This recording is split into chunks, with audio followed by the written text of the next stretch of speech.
अगर आपने अलजेब्रा की पहले वाली वीडियो देखी है तो ये वाली वीडियो उससे भी ज़्यादा बेहतरीन होने वाली है आपके लिए। और कुछ हम बेसिक फंडामेंटल जानेंगे और उनको डायरेक्ट हमें यूज़ करना है क्वेश्चंस में, तो इससे आपका बहुत ही ज़्यादा कीमती समय बचेगा। चलिए स्टार्ट करते हैं बिना समय गवाए। फर्स्ट है इफ़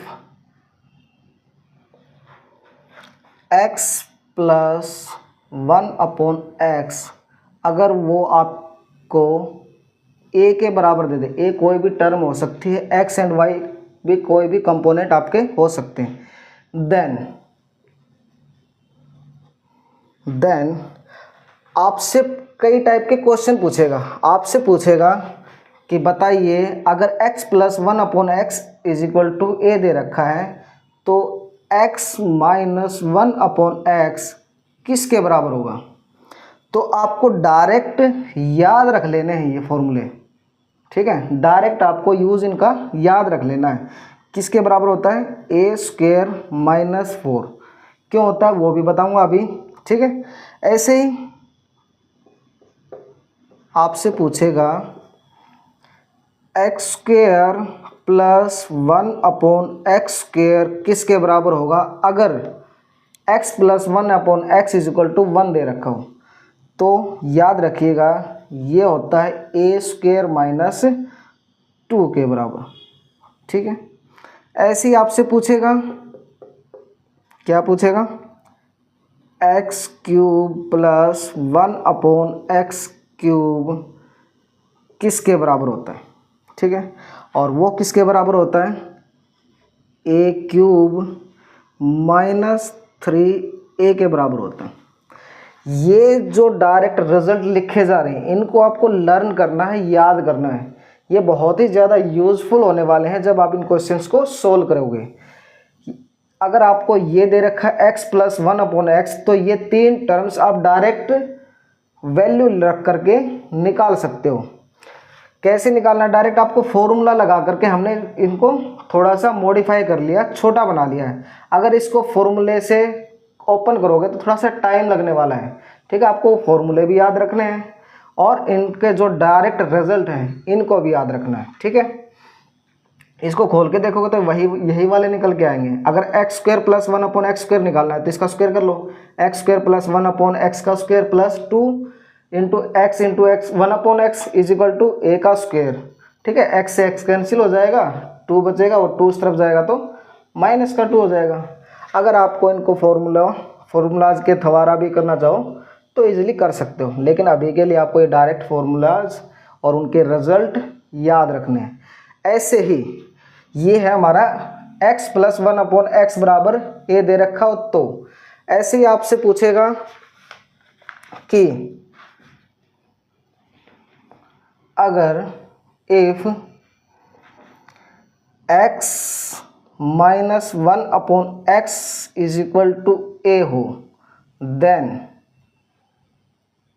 देन बताइए आप कि फर्स्ट है x प्लस 1/x किसके बराबर होगा। सेकंड है x² प्लस 1/x का स्क्वायर ये किसके बराबर होगा। ऐसे ही आपसे पूछेगा कि बताइए x³ माइनस 1/x³ किसके बराबर होगा, ठीक है। ये 3 क्वेश्चंस आपसे पूछ सकता है अगर वो आपको दे x माइनस 1/x बराबर a है तब। अब बताइए मुझे अगर ये वाली वैल्यू दे रखी है तो डायरेक्ट अगर हमें ये निकालना हो तो आप इसका डायरेक्ट फॉर्मूला याद रख लीजिए जो बिल्कुल मॉडिफाई कर रखा है। अगर x माइनस 1/x निकाला था तो हमने क्या किया था, a² माइनस 4। ये प्लस है, माइनस से प्लस में जाना है। माइनस से किस में जाना है, प्लस में। माइनस से प्लस में जाओगे तो प्लस ही लिखना है, a² प्लस 4, ठीक है। माइनस से प्लस में जाओगे तो प्लस ही लिखना है, ये प्लस से माइनस में गए थे तो माइनस ही लिखा जा रहा है, ठीक है। ऐसे ही x² प्लस 1/x² किसके बराबर हो जाएगा, ए स्क्वायर प्लस 2, ठीक है। बिल्कुल इनके अपोजिट आपके रिजल्ट आने वाले हैं, ठीक है। X plus 1/x is equal to under root a square plus 4, x square plus 1/x square is equal to a का स्क्वायर प्लस 2, ठीक है। ए कोई भी नंबर जो अभी आपका रिजल्ट आएगा वो है, ठीक है। चलिए ऐसे बताइए x cube minus 1/x cube किसके बराबर होगा? तो बिल्कुल इसका अपोजिट क्या हो जाएगा, ए cube plus 3a, okay.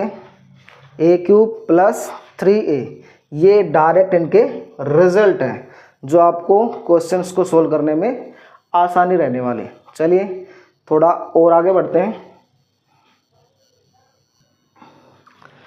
Number 3 आपको देगा x plus 1/x is equal to 2 हो, देन आपको बताना है कि x किसके बराबर होगा। तो सिंपली x किसके बराबर होगा, 1 के बराबर होगा। ये आपको पता होना चाहिए।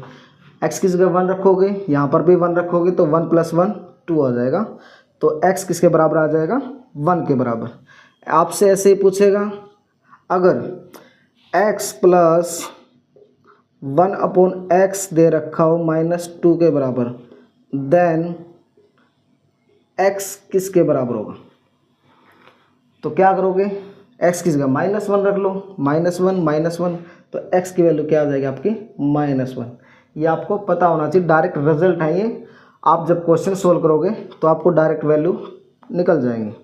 ऐसे आपसे पूछेगा कि x प्लस 1/x अगर 1 के बराबर हो तब बताइए क्या होगा। आपसे क्वेश्चन ऐसे भी पूछेगा x plus 1/x is equal to 1 है। पहले तो 2 था तो हमने 1 वैल्यू पुट करके हमने 1x की वैल्यू निकाल दी थी। अब आपसे पूछेगा x plus 1/x is equal to 1 हो, तब आपको डायरेक्ट याद रखने हैं कि x cube plus 1 is equal to 0 होगा, ठीक है। x cube plus 1 is equal to 0, यानी कि x क्यूब वो होगा -1 के बराबर, ठीक है। ये आपको डायरेक्ट रिजल्ट याद रखने हैं। ऐसे आपसे पूछेगा बताइए कि x plus 1/x is equal to -1 हो, देन तब क्या होगा। x plus 1/x is equal to -1 हो तब क्या होगा भाई, सेम वही रिजल्ट होगा, बस प्लस की जगह माइनस आ जाएगा। तो क्या रिजल्ट होगा, x cube -1 is equal to 0, then x cube किसके बराबर आ जाएगा, 1 के बराबर आ जाएगा, ठीक है। ये आपका रिजल्ट है डायरेक्ट।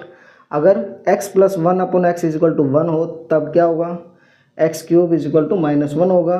अगर -1 के बराबर है तो x cube is equal to 1 के बराबर होगा। एक और है नंबर 7 पे, आपसे कहेगा कि x plus 1/x is equal to under root दे रखा है 3, तब हम कौन कौन से रिजल्ट यूज़ कर सकते हैं। तो सिंपली आपको पता होना चाहिए अगर x plus 1/x is equal to under root 3 हो, देन क्या होगा, वो होगा x की power 6 plus 1 is equal to 0। x की power 6 plus 1 is equal to 0। तो x की पावर 6 किसके बराबर होगा, -1 के बराबर, ठीक है। x की पावर 6 इज इक्वल टू किसके बराबर होगा, -1 के बराबर। ऐसे ही एक और x plus 1/x is equal to -√3 दे दे, तब आपको रिजल्ट क्या याद होना चाहिए, ये प्लस है तो माइनस वाला याद होना चाहिए। x की power 6 -1 is equal to 0, then x की पावर 6 इज इक्वल टू 1। ये बिल्कुल बेसिक फॉर्मूला से निकाल करके डायरेक्ट रिजल्ट निकाले गए हैं जो आपको लर्न करने हैं। ये रिजल्ट अगर आपको याद हैं, अगर ये रिजल्ट आपको याद है तो क्वेश्चंस निकालने में बहुत ही ज़्यादा आसानी रहने वाली है। एक और आज का लास्ट है वो और कर लेते हैं, उसके बाद क्वेश्चंस को सोल्व करना स्टार्ट करेंगे। एक क्वाड्रेटिक इक्वेशन है ax² plus bx plus c is equal to 0। आपने कई बार सुनी होगी। ये क्या होती है? क्वाड्रेटिक इक्वेशन होती है, ठीक है। इसमें आपको 3 चीज़ें याद रखनी है, ठीक है। क्या क्या याद रखना है वो देखिए। पहला है कि इसी इक्वेशन को अगर जब सोल्व किया जाएगा तब अगर ये वाली वैल्यू निकल के आ जाए b² किसके बराबर आ जाए? 4ac के, ठीक है। सेकंड, अगर b² is greater than 4ac के बराबर हो जाए, ठीक है। और एक और रिजल्ट है b² लेस देन 4ac, तब क्या होगा? आपके लिए क्वाड्रेटिक इक्वेशन है। अगर ये वाली कंडीशन फॉलो करे तब क्या होगा? अगर ये वाली कंडीशन फॉलो करे तब क्या होगा? और ये वाली कंडीशन फॉलो करे तब क्या होगा? ये सब बातें आपको याद होनी चाहिए रूट्स के बारे में। इनके जब आपसे रूट पूछेगा, ठीक है, इनकी वैल्यूज़ पूछेगा कि x की वैल्यू क्या होंगी, जब क्वाड्रेटिक इक्वेशन आपको दे रखी हो और जब आप इसको सोल्व करोगे b² is equal to 4abc होगा, तब क्या होगा? b² is greater than 4ac होगा, तब क्या होगा? b² लेस देन 4ac हो, तब क्या होगा? तो देखिए, तब होगा अगर b² is equal to 4ac हो, तब जो रूट बनेंगे, हमारे रूट्स बनेंगे, वो क्या होंगे भाई? इक्वल होंगे, ठीक है। वो क्या होंगे? इक्वल रूट्स होंगे, ठीक है। अगर b² is equal to 4ac हो तब रूट्स क्या होंगे? इक्वल होंगे, ओके। अगर b² ग्रेटर देन 4ac हो तब क्या होगा? जो रूट होंगे वो हमारे रियल होंगे। क्या होंगे? रियल रूट होंगे। अगर b² लेस देन 4ac हो तब क्या होंगे? जो रूट बनेंगे हमारे वो बनेंगे इमेजिनरी। इमेजिनरी का मतलब है, अगर आपने 11th चैप्टर में पढ़ा हो कॉम्प्लेक्स नंबर आइटा वाले, ठीक है, आइटाज निकल के आ जाएगा उसके अंदर, वो होते हैं इमेजिनरी। इमेजिनरी रूट निकलेंगे। आपको ये वाली बात भी याद होनी चाहिए। अगर क्वाड्रेटिक इक्वेशन दे रखी है तब कौन कौन सी वैल्यू हमें पता होनी चाहिए रूट्स के बारे में, ठीक है। अगर b² is equal to 4ac है तब इक्वल होंगे, b² ग्रेटर देन 4ac है तो रियल होंगे, b² लेस देन 4ac है तो इमेजिनरी रूट्स होंगे। आज के लिए इतना ही। जितना आपको बताया गया इनको अच्छे से लिखिए, याद करिए और खुद से क्वेश्चंस को सोल्व करने की कोशिश करिए। जो हमारी नेक्स्ट वीडियो आएगी उसमें हम डायरेक्ट अब क्वेश्चंस के ऊपर आएंगे, क्वेश्चंस को सोल्व करेंगे, ठीक है।